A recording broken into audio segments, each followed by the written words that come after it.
aquí falábamos da autovía Carballo-Verdoias, e a Vencio Ferrero decía que isto era unha cuestión secular, que nos viñan deixando aí no último lugar sempre históricamente.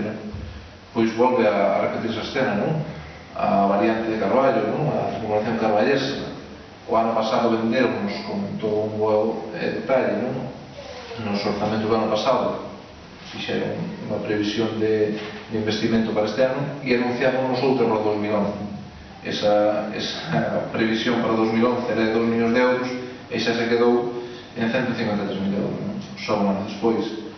E moitas outras, como o tema da vía de alta velocidade, de Verdoias a C, ou o acceso ao Porto de Brenso, ou outras moitas cuestións, por non falar incluso de outros investimentos que non estaban previstos, pero que tamén se deixaron caer por aquí, que agora non aparecen por ningures.